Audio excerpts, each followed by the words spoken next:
Farage only last week gave us a masterclass on morality, and this week another chance for him to choke on his own hypocrisy.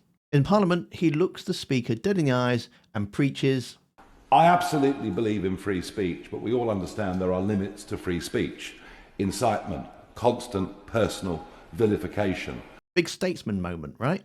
Except the second he turned it into some kind of grift, he's on GB News studio platforming Lucy Connolly, a woman jailed for inciting racial hatred, tweeting, set fire to hotels full of immigrants. But there's one name that comes out of all of this, and it is, of course, Lucy Connolly.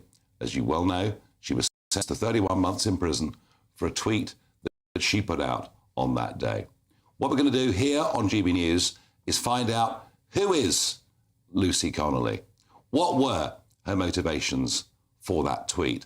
And what was it like to face a 31-month prison sentence for one tweet? Lucy joins me in the studio. Farage doesn't challenge her. He doesn't push back. He nods along while she claims it was all one just emotional mistake.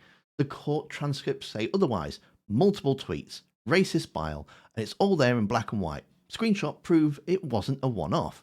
On X, Twitter as it was, have you been very political in the past? Yeah, I mean, I get involved in the politics and a good old debate on X. I'm known for that, but always never personally attack anybody. You know, always keep to the facts.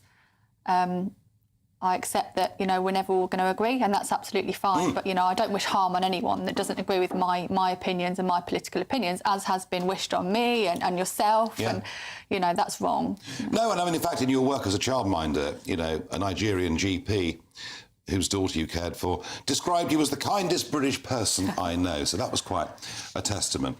Now, roll the press conference. Here's Farage selling himself as Mr. Law and Order. He bangs on about zero tolerance, about cracking down on crime, about how Reform UK Limited will stand firm where others are weak.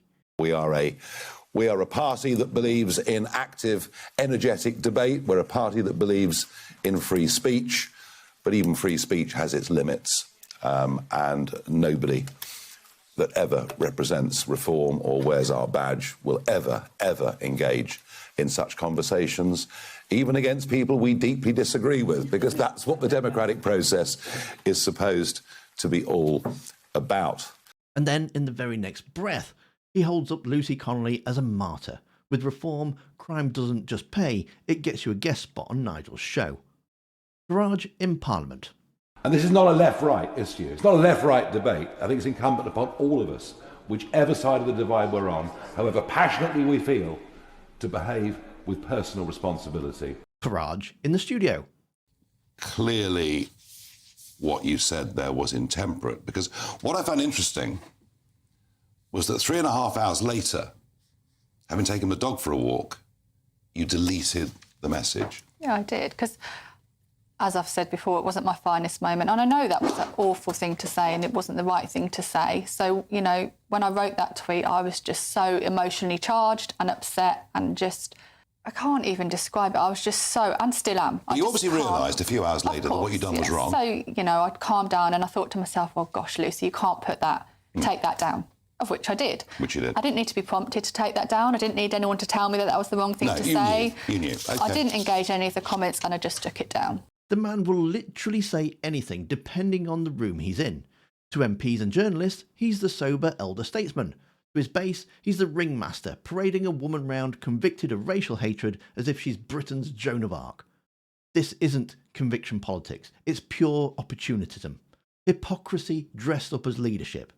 And here's the part that really drives me insane. Why can't people see what he's doing? We're not talking about some edgy meme or some throwaway insult.